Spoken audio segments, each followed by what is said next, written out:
Hallo ihr Lieben, herzlich willkommen bei uns im Garten-Gemüsekiosk. In dem heutigen Video möchten wir euch unser Gewächshaus ein bisschen detaillierter vorstellen. Es gab viele Anfragen, deswegen vielen Dank und tatsächlich, wir sind selber auch sehr begeistert und super froh, dass wir dieses Gewächshaus jetzt endlich im Garten stehen haben. Kurz vorweg noch die Information, es ist nicht so, dass der Hersteller uns das einfach zur Verfügung gestellt hat oder womöglich noch bezahlt hat, damit wir dafür Werbung machen, sondern wir haben selber tief in die Tasche gegriffen, haben aber einen Rabatt bekommen und auch Hilfe beim Aufbau, also einen Aufbauservice, den ihr ja teilweise auch schon gesehen habt, wenn ihr unsere Videos regelmäßig verfolgt. In diesem Video möchten wir bestimmte Dinge mit euch zusammen mal ein bisschen beleuchten, euch erzählen, was uns so besonders wichtig ist, sei es beispielsweise das Fundament oder auch die Konstruktion oder auch eben dieses spezielle Membran und wie wir das jetzt gerade aufgestellt haben, was wir eingepflanzt haben, wie unsere Handhabe ist, ja und noch so ein paar andere coole Features, die dieses Gewächshaus eben hat.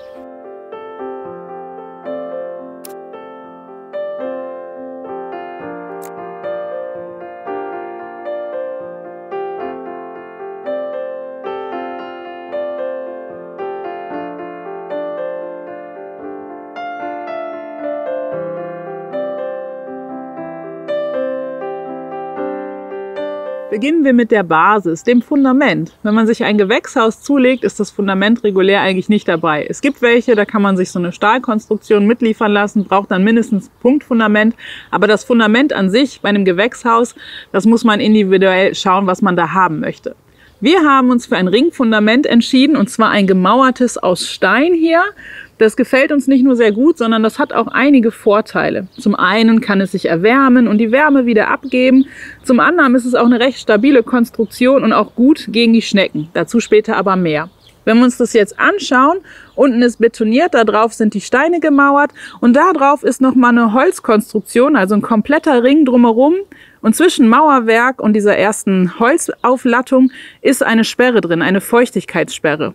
Und auf den Ring aus Holz, darauf ist dann das Gewächshaus draufgebaut worden. Und so haben wir natürlich die optimale Konstruktion, dass sich keine Feuchtigkeit ansammeln kann und somit das Gewächshaus auf die Jahre gesehen auch nicht schimmelt oder fault oder irgendwie kaputt gehen kann durch Nässe. Der Hersteller empfiehlt sogar, das nicht zu ölen, zu lasieren oder zu pflegen, sondern einfach so zu belassen. Es wird natürlich eingrauen, das ist in der Natur der Sache, aber ich habe keinen Pflegeaufwand und dennoch habe ich eine Konstruktion, ein Gewächshaus, was auf jeden Fall mindestens 20 Jahre lang hält. Das ist die Garantie, die der Hersteller auf das ganze Gewächshaus inklusive Membran gibt. Wir haben jetzt zwar hier ein Ringfundament gemauert, aber ein Punktfundament hätte natürlich auch funktioniert. Auch haben wir ja recht hoch gemauert. Die Steine, die nehmen die Wärme auf, geben die Wärme weiter und durch diese Höhe haben wir auch den Hochbeet-Effekt. Also wir haben hier noch Erde aufgefüllt und das Ganze hochgesetzt. Das fanden wir jetzt ganz gut. Auch diese Stufe hier ist eine bewusste Entscheidung von uns. Wir haben lange überlegt, machen wir es ebenerdig oder machen wir es höher? Und wir haben es jetzt bewusst höher gemacht mit der Stufe hier, dass wir so ins Gewächshaus reinkommen können und bisher stört uns das auch nicht. Die Frage ist natürlich, wie komme ich dann mit einer Schubkarre rein? Auch das war kein Problem. So oft muss man jetzt nicht mit der Schubkarre ins Gewächshaus rein, wir hier zumindest nicht. Und um mit der Schubkarre hineinzukommen, haben wir einfach so ein Brett, eine alte Europalette genommen und die so als Brücke genommen. Das hat auf jeden Fall ganz gut funktioniert. Von daher sind wir mit der Konstruktion jetzt hier ganz zufrieden. Die andere Alternative wäre gewesen, dass wir den Teilbereich hier freigelassen hätten, die Tür nach unten verlängert hätten, dann hätten wir einen ebenerdigen Zugang gehabt. Wäre auch eine Möglichkeit, haben wir uns jetzt bewusst dagegen entschieden, denn so wären unsere Schnecken viel, viel schneller im Gewächshaus. Und wer will schon Schnecken im Gewächshaus?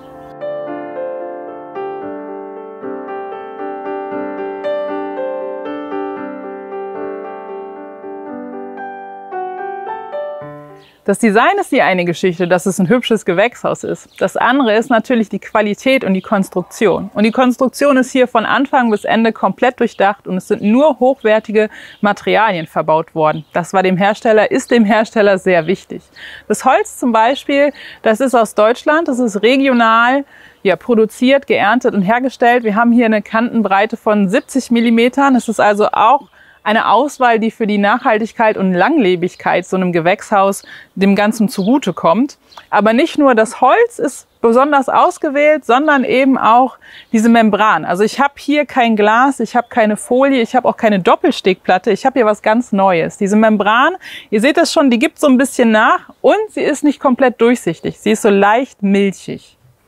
Und bei dieser Membran, ich muss sagen, wir waren auch da am Anfang sehr, sehr kritisch, denn wenn ich über Nachhaltigkeit nachdenke, dann denke ich über verschiedene Arten von Glas nach und nicht über, ja, sowas hier, was aussieht wie Plastik. Aber es hat uns doch überzeugt aus verschiedenen Gründen.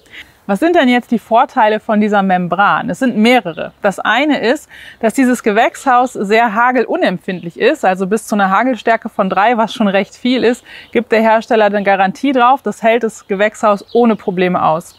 Die andere Geschichte ist die mit den Schäden. Also wenn ich mal hier aus Versehen reinpiekse oder ein kleiner Riss kommt, der nicht weiter aufreißt, dann hat der Hersteller so ein Reparaturkit von so einem durchsichtigen Klebeband, was ich draufbringen kann, was ich kaum sehen kann, und das Ganze ist schnell repariert.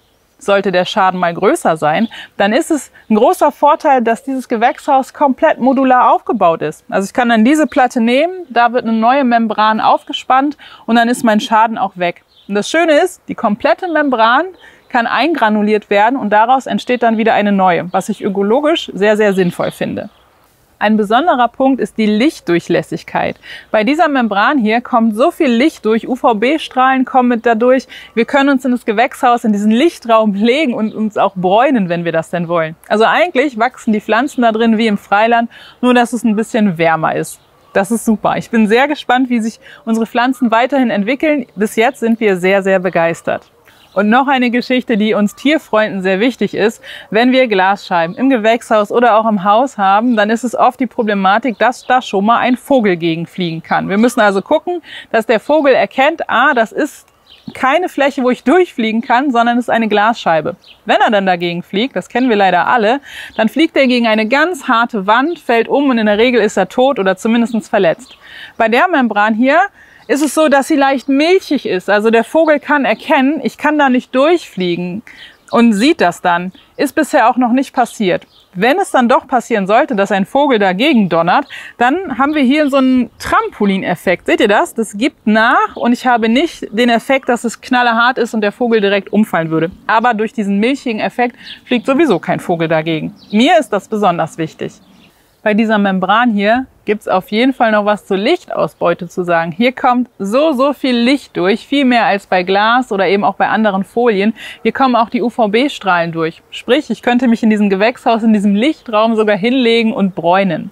Das bedeutet für unsere Pflanzen, dass sie viel mehr Licht abbekommen und dass sie viel kräftiger und vitaler wachsen können. Die Blattstruktur, das können wir jetzt schon sehen, ist richtig vital und gesund. Also das ist ein Vorteil, den diese Membran mit sich bringt, was andere eben nicht können.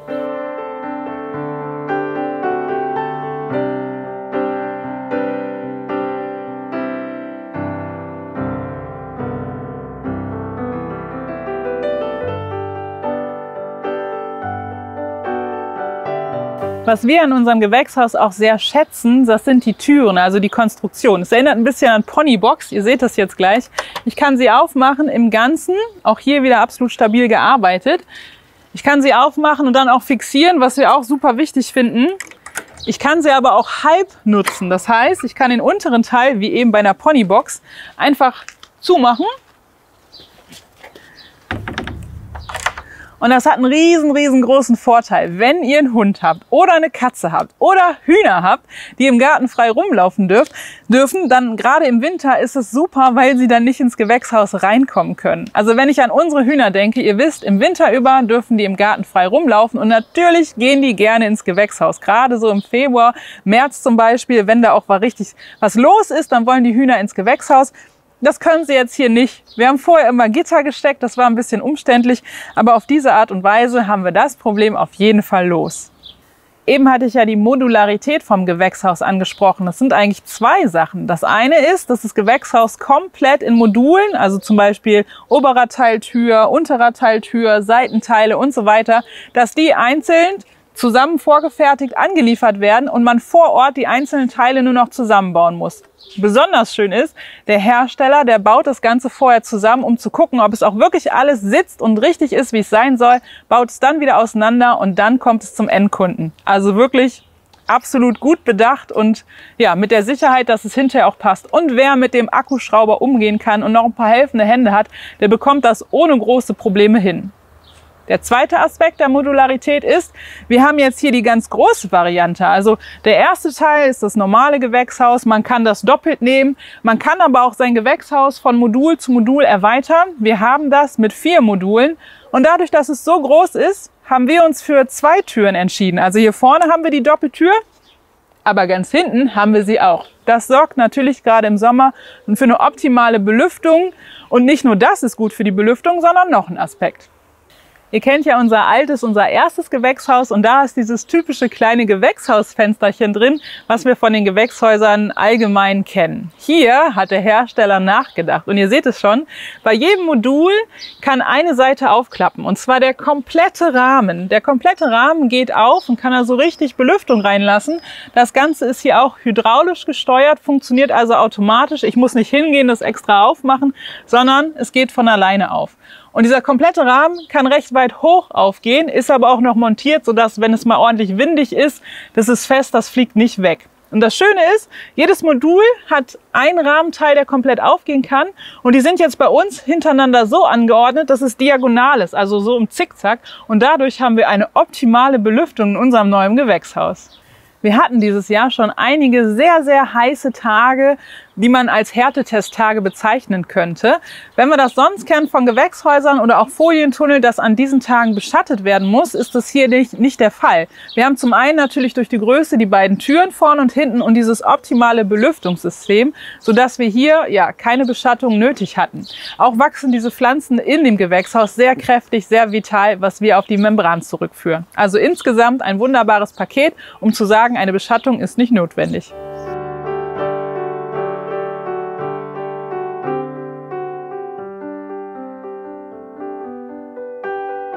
Seht ihr das? Ich bin knapp 1,80 Meter groß, mein Mann knapp 2 Meter groß und es ist Raum da. Im üblichen Gewächshaus ist die Decke recht nah und hier ist Luft, hier ist Raum. Das ist für uns ein wunderschönes Gefühl. Es ist Platz da. Aber nicht nur das, es ist auch Platz da für einen Ausbauspielraum. Ihr seht, links und rechts von mir sind Schnüre. Daran werden unsere Pflanzen hochgeleitet. Und woran werden sie oben befestigt? Wir haben da oben 2 Edelstahlrohre installiert, wo wir sie einfach befestigen können, wo wir es schieben können. Das ist variabel. Wer handwerklich begabt ist und auch seine individuellen Vorstellungen umsetzen kann, der wird damit auch glücklich werden.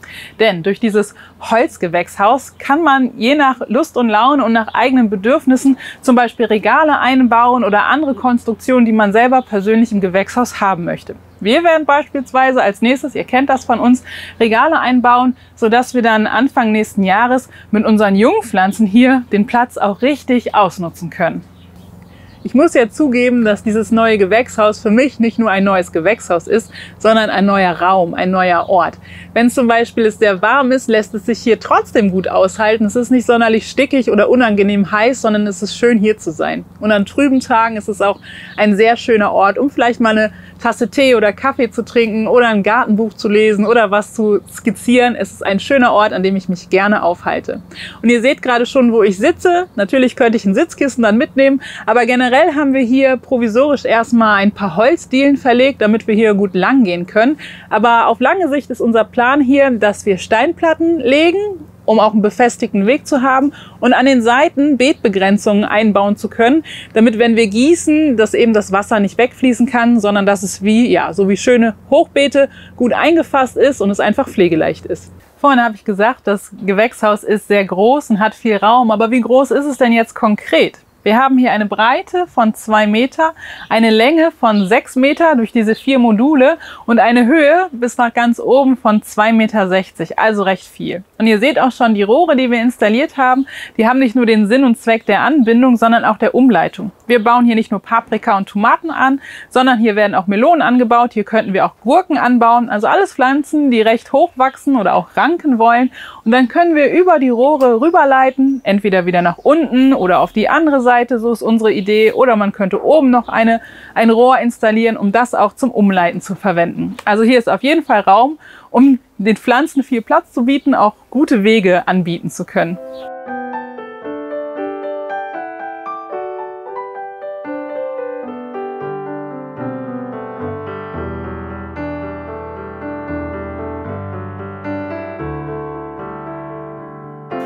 Und jetzt noch ein paar Worte zur aktuellen Bepflanzung. Mein Gärtner, also mein Mann und ich, haben uns das Gewächshaus aufgeteilt. Jeder hat eine Seite. Die hier ist von meinem Mann, das hier ist meine. Und hier auf seiner Seite haben wir Wassermelonen stehen, diverse Paprika und Chili. Natürlich sind auf beiden Seiten überall Kräuter eingepflanzt. Und ihr seht das jetzt schon, der Basilikum ist jetzt im Juli so üppig, den werden wir runterschneiden und auch trocknen, sodass wir ihn ja für die Wintermonate schon konservieren können.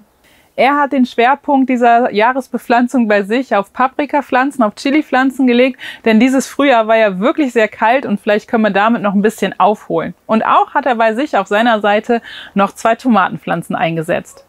Auf meiner Seite sieht es ein bisschen anders aus, obwohl auch hier Parallelen da sind. Ich habe hier mehrfach Fleischtomaten eingepflanzt, zum Beispiel hier vor mir die 3, das sind Cleota Yellow. Im unteren Bereich sind auch hier überall Kräuter eingepflanzt, vornehmlich Basilikum, aber auch Thymian ist dabei und Dill. Und was ich auch dabei habe, sind Pimientos. Mal gucken, wie sie hier wachsen. Und hier vorne sind auch wieder Fleischtomaten. Das ist die Cleota Pink. Die hatte ich noch nie. Die habe ich zugeschickt bekommen. Vielen Dank nochmal dafür. Von 2 Quellen ist eine aufgegangen und 3 Pflanzen konnte ich ziehen. Und da bin ich sehr, sehr gespannt. Ihr wisst, ich bin eine Liebhaberin der Cleota und ich bin sehr gespannt, wie die Cleota Pink dann hier wachsen wird. Abgesehen von denen sind hier vorne noch 2 Pepinos eingezogen. Es waren vorher mal 3, die überwinterte, ist leider kaputt gegangen, die musste raus. Aber die beiden, die jetzt noch hier drin stehen, die wachsen ganz prima. Ich habe aber auch noch im Freiland einen Streifen mit Pepino. Ich bin derzeit sehr zufrieden, wie sich die Pflanzen hier machen, wie sie wachsen. Sie sehen gesund aus und ich freue mich schon total auf die allererste Ernte. Abschließend noch ein paar Worte zur Wasserversorgung. Wir haben hier in dem Gewächshaus einen guten Boden eingebaut, da ist auch Holzkohle ordentlich drin und wir haben flächendeckend abgemulcht. Wir haben gegossen, einmal bei der Pflanzung und dann jeden Monat einmal so richtig durchdringend. Wir haben allerdings auch beim Bau von dem Gewächshaus direkt so Leerrohre mit installiert, weil wir überlegt hatten, dass es vielleicht ganz gut wäre, schon mal eine Vorrichtung zu haben und gegebenenfalls ein automatisches Bewässerungssystem in das Gewächshaus einbauen zu können. Wir werden mal abwarten, wie es weiterläuft. Wenn wir jetzt tatsächlich nur einmal im Monat ordentlich gießen müssen, ja, dann ist die Überlegung, ob wir dieses automatische Bewässerungssystem überhaupt brauchen werden. Das zeigt uns dann die Zeit. Wir würden uns wünschen, dass euch dieses Video gefallen hat, auch vielleicht ein bisschen unterhalten hat. Uns haben ein paar Anfragen per E-Mail und auf anderen Kanälen erreicht. Könntet ihr vielleicht mal euer Gewächshaus ein bisschen detaillierter zeigen, vorstellen und auch mal was dazu sagen, was euch wichtig ist? Ich hoffe, wir sind diesen Wünschen nachgegangen und wir haben hier oben auch Werbung eingeblendet. Ob das jetzt ein Werbevideo war oder ein detaillierter Rundgang, eine Vorstellung von unserem Gewächshaus, ja, die Entscheidung liegt bei euch. Uns macht es auf jeden Fall sehr Spaß. Wir sind froh, dass wir es haben. Und vielleicht habt ihr Lust, gleich im Anschluss an dieses Video noch ein Interview zu schauen mit den Herstellern. Sie waren ja hier und haben es mit uns zusammen aufgebaut. Und die Gelegenheit haben wir auch direkt genutzt, um noch mal ein paar Fragen zu stellen. Also wenn es euch interessiert, dann bleibt jetzt einfach dran und schaut euch das Interview an. Viel Spaß bei euch im Garten. Tschüss!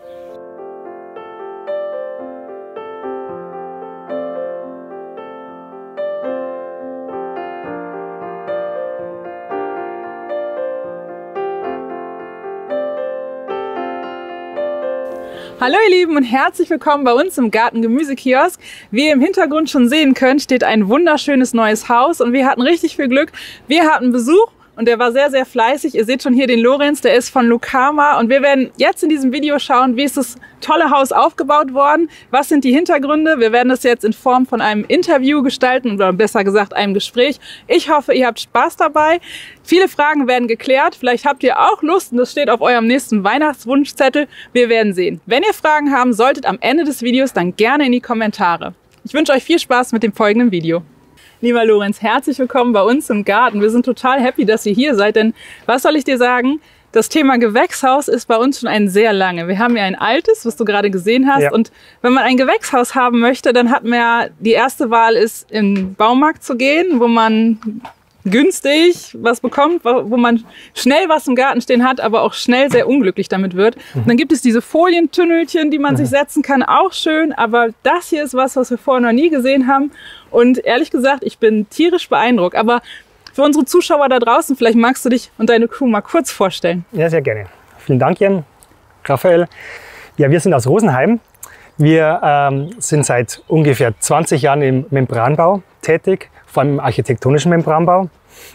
Und wir arbeiten sehr, sehr viel mit der ETFE-Membrane und haben uns eigentlich gedacht, so nach 20 Jahren, warum soll man nicht mal ein Produkt auf den Markt werfen? Ja? Warum soll man nicht mal einfach eine Ansage machen und diese tolle Membrane dazu verwenden, für ein Gewächshaus einzusetzen? Die Eigenschaften sind blendend von der Membrane, die hohe Transparenz der Membrane, das Antitropfverhalten der Membrane. Und so ist diese Idee geboren. Ja? Und wir haben auch ganz bewusst hier auf regionale Rohstoffe gesetzt. Das heißt, alles, was da jetzt steht, ist hier wo gefertigt? Das ist aus dem Raum Rosenheim gefertigt. Das Lärchenholz ist aus Rosenheim. Die Aluprofile sind von uns. Die Folie kommt natürlich auch aus der Gegend. Und durch unsere langjährige Partnerschaft mit der Firma Novofol konnten wir dieses Projekt starten. Das heißt, wenn ich mir so ein Gewächshaus, ein Sierra heißt es ja, ne? Ja. Nach Hause hole, dann kann ich mir eigentlich sicher sein, dass da nichts dabei ist, was von sonst woher geschifft worden ist, sondern dass es wirklich hier regional oder da, wo ihr jetzt herkommt, aus dem Süden produziert, konstruiert, hergestellt und auch die Module zusammengesetzt werden. Exakt. Das ist so der Grundgedanke bei diesem Gewächshaus. Wir wollen keine schlechte CO2-Bilanz haben. Wir wollen ein vernünftiges Produkt auf den Markt bringen, wo der Kunde am Ende des Tages wirklich auch Spaß hat. Du sagst jetzt schon Folie oder Membran. Wenn man als Gärtner oder Gartenfreund sich überlegt, ein Gewächshaus zuzulegen, dann stößt man meistens erst auf Doppelstickplatten, dann geht man vielleicht einen weiter. Wir haben das Dach bei unserem alten ausgetauscht mit Glas, weil man ja eher mal erstmal so eine Abneigung zu Folie hat. Folie ist Plastik. Ich habe eher Umwelttüten, also Stoffbeutel zu Hause. Ich will jetzt keine Folie, keine Plastik haben. Du sprichst schon von CO2-Bilanz. Wie genau ist es denn jetzt mit dieser, also warum sagst du, das ist aber trotzdem gut für die Umwelt? Also erstmal sind die Eigenschaften der Membrane sensationell. Ja, das ist wirklich einzigartig. Wir können hier sehr, sehr gute Ergebnisse erzielen mit der Membrane. Man spricht da so als Daumenregel davon, dass 1% mehr Lichttransmission zu 1% mehr Ertrag führt. Und das ist ganz entscheidend für den professionellen Bereich. Und warum soll man diese tollen Eigenschaften nicht auch in den Privatbereich reinbringen? Ja? Wie viel geht denn da durch? Wie viel Prozent von der Da Sonne? gehen so um die 94% circa durch. 94. Ja? Und wir können das ganze Lichtspektrum abdecken, sprich UVA, sichtbare Licht und Infrarotlicht. Warum ist die Membrane aus unserer Sicht geeignet für ein Gewächshaus? Einmal sind es natürlich die Eigenschaften, natürlich. Dann haben wir aber auch eine 20-jährige Garantie auf die Membrane. Und die Membrane wird bei uns in der Region gefertigt. Ja? Das ist ganz wichtig. Wenn jetzt doch einmal irgendwie ein schlimmes Unwetter kommen sollte oder wenn ein Ast jetzt hier auf das Gewächshaus fallen sollte und es wäre wirklich mal ein Loch drinnen, ja, dann kann man es erstens reparieren, aber zweitens kann man die Folie oder die Membrane sehr leicht austauschen. Die schickt ihr zu uns zurück, die wird wieder eingranuliert, die Membrane, und wieder neu gemacht. Also aus der gleichen Menge machst du wieder eine schöne neue Folie. Exakt, exakt. Das ist quasi ein Kreislauf, den wir hier bilden. Und somit ist der Umweltgedanke auch ein richtiges Argument für die Membrane. Ja? Und wenn ich da einfach nur mal einen Riss drin habe oder irgendwie ein Loch, warum auch immer da reinkommt, mit der Grabegabel aus Versehen, was mache ich dann? Also Schickst trotzdem rüber? Es gibt zwei Möglichkeiten. Ja? Du kannst erstens einmal mit einem sogenannten ETFE-Klebeband die Membrane reparieren. Das ist sehr einfach. Das ist so eine Art Tesafilm. Ja, damit ist das Loch repariert. Die Folie hat ja auch, oder die Membrane hat die tolle Eigenschaft, dass sie nicht weiterreißt. Also nicht zu vergleichen mit der normalen Plastikfolie, die es im Supermarkt gibt, die man einfach aufreißt, wie so ein Reißverschluss, ja, sondern die reißt nicht weiter, die Membrane. Und falls das Loch wirklich zu groß sein sollte oder falls wirklich es keinen Sinn macht, hier zu reparieren, zu uns bitte. Wir kümmern uns darum. Wir schicken euch ein neues Feld. Das ist sehr einfach einzubauen. Und dann passt es ja wieder. Aber die Folie für den Gewächshausbau, die habt nur ihr, oder? Die gibt es sonst nur im industriellen Agrarbereich? Exakt. Also es ist so, wir kommen ja aus dem architektonischen Membranbau. Und da gibt es ja ganz, ganz viele Referenzobjekte schon. Also es gibt ja zum Beispiel die Allianz Arena München, die jeder kennt. Ja, da wurde ja die ETFE-Folie auch eingesetzt. Und wir arbeiten, wie gesagt, mit der Firma Novofol sehr lange und sehr partnerschaftlich, freundschaftlich zusammen. Und wir haben letztes Jahr ganz konzentriert damit begonnen, dieses Projekt zu starten. Und lustigerweise hat die Firma Novofol genau das Gleiche gemacht. Synchronizität. Exakt, es war wirklich eine Fügung. Und dann habe ich eben bei der Firma Novofol angerufen und habe gefragt, wie sieht es denn bei euch aus? Ja? Und dann hat es genau gematcht. Das hat genau gepasst. Und so sind wir dann in Kontakt gekommen. Und die Firma Novofol unterstützt uns hier sehr stark, muss man auch sagen. Und es macht richtig Spaß. Und woher wusstet ihr, was jetzt die Anforderungen für ein Gewächshaus im privaten Bereich sind? Oder seid ihr jetzt die Profigärtner oder hast du einen Gärtner, Gärtnerin im Hinterhalt, die euch jetzt beraten hat? Ich habe natürlich eine Gärtnerin in der Hinterhand, das ist meine Schwiegermutter, die sehr gut züchtet und auch viel Spaß dabei hat und viel Freude dabei hat. Und ich ertappe mich immer mehr, dass ich eigentlich auch sehr viel Freude damit habe. Ja, es macht süchtig, das Gärtnern. Es macht wirklich süchtig. Ja. Und ich habe jetzt dieses Jahr begonnen, meine Tomaten darin zu ziehen. Mit einem sehr guten Erfolg meines Erachtens. Ja, wenn so viel Licht durchgeht, ist es klar. Wenn wir in der Jungpflanzenanzucht sind und Vollspektrumleuchten haben, je mehr Strahlungsbereich die Pflanzen abbekommen, desto, was sagtest du auch schon, desto vitaler und kräftiger sind sie. Und wenn das in dem Gewächshaus auch so ist, dann erklärt das auch deinen Erfolg dann dabei. Genau so ist es, ja. Richtig.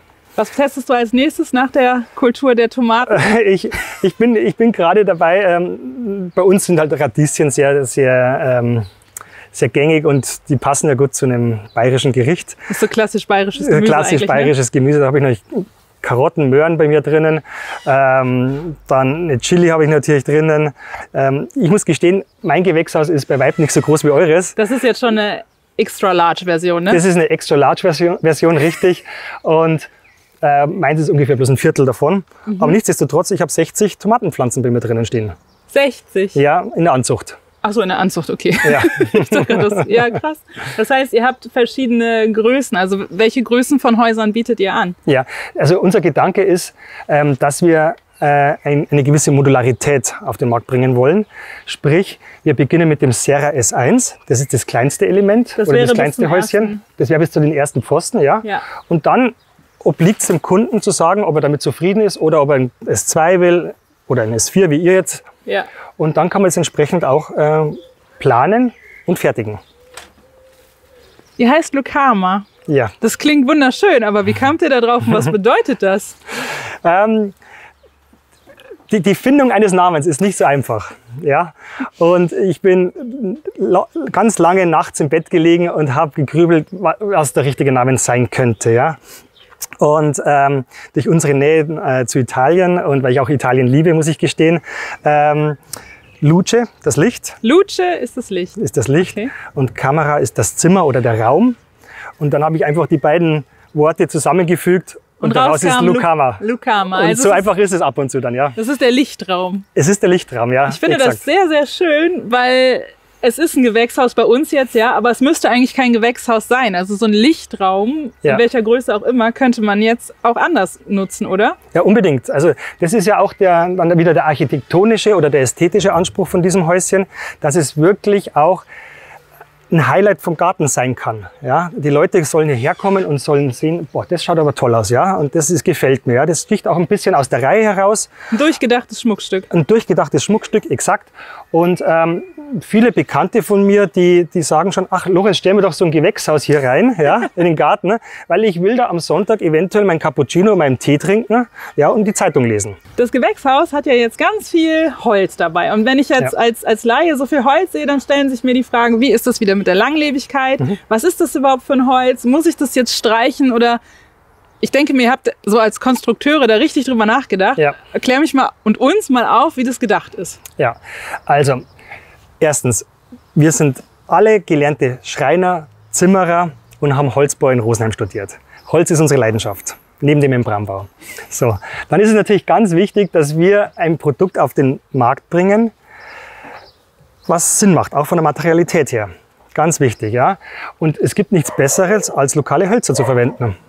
Ja, ich kann nicht das schönste Produkt auf den Markt bringen, aber wenn die CO2-Bilanz nicht passt oder wenn die Materialität nicht passt. Das wäre nicht so, da könntet ihr das gar nicht unterschreiben. Das könnte ich gar nicht so unterschreiben, ja. Deswegen nehmen wir Lärchen-Leimholz her. Die Lärche, die kommt sehr häufig bei uns vor. Das ist ein Gebirgsbaum, ja. Hat tolle Eigenschaften her, von der Haltbarkeit her. Wir haben das noch ein bisschen optimiert, indem wir Lärchen-Leimholz genommen haben. Das heißt, wir haben 3 Lagen an Lärche miteinander verleimt und diese 3 Lagen sind dann dadurch sehr formstabil. Und das ist eigentlich auch das Geheimnis bei der Konstruktion.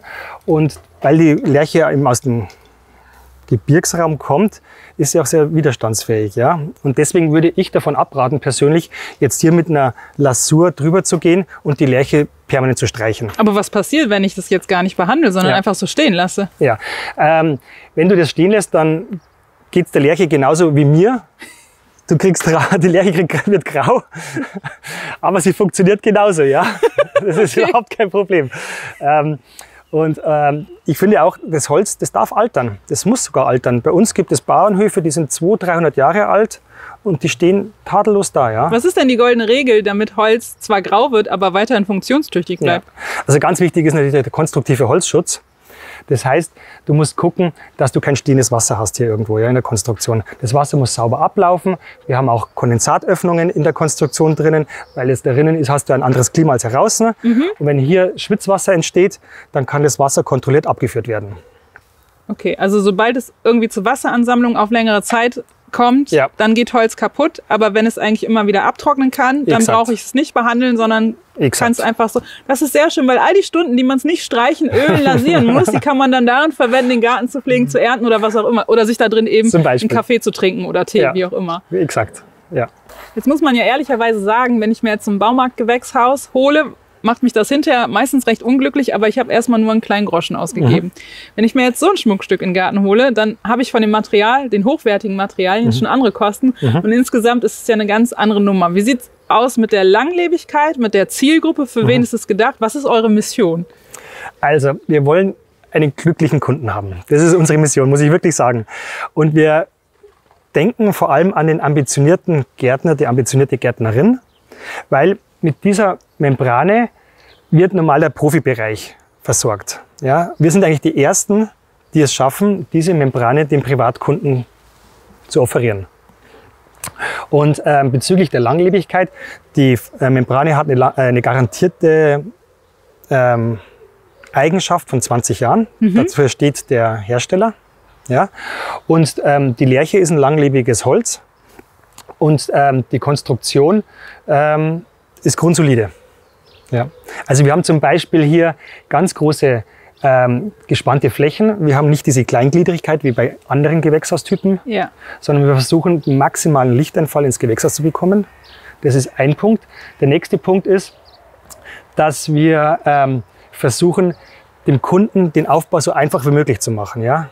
Wir liefern quasi vorgefertigte Elemente. Also ich kriege als Kunde nicht einen Satz Einzelteile und muss sie zusammenschrauben, sondern ihr baut es, also ich habe es ja auch gesehen, ihr baut Elemente vor, die dann vor Ort im Garten, wo es stehen soll, zusammengebaut werden, was relativ einfach ist. Ja, das ist auch so ein Punkt, weil ich glaube, keiner will sich ärgern während der Aufbauphase. Das ist einfach so, ja. Und wir versuchen schon mit der Anlieferung dem Kunden so ein kleines Glückserlebnis zu liefern, indem er dieses Gewächshaus kauft, indem er dieses Gewächshaus innerhalb von einem Tag leicht aufstellen kann zu zweit. Das ist überhaupt kein Problem. Und dass er am Abend eventuell schon die Tomaten einsetzen kann. Da freue ich mich heute Abend schon sehr drauf. Das werden mein Mann und ich auf jeden Fall machen. Sehr gut. Die Community weiß das. Bei uns im Shop, im Sortiment, gibt es nur Dinge, von denen wir überzeugt sind, wo wir hinterstehen. Dieses Gewächshaus hier, wenn ihr das Video seht, ist schon bepflanzt und wird auch erprobt. Und wenn es uns gefällt, wovon ich jetzt mal ausgehe, dann werdet ihr es jetzt, wo ihr das Video seht, bei uns im Shop finden können. Das heißt, unter dem Video ist ein Link. Schaut euch das gerne mal genau an und detailliert an. Ja. Der Link zum Instagram von Lucama ist auch dabei. Ich sage Dankeschön. Der Regen ist da, alles darf wachsen. Ich wünsche euch auf jeden Fall nachher eine gute Heimfahrt und ich freue mich schon weiter mit euch in Austausch zu bleiben. Dankeschön. Euch Dankeschön. Und zum Weiterschauen sind hier noch ein paar andere Videos verlinkt aus dem Garten-Gemüsekiosk. Viel Spaß bei euch im Garten. Tschüss.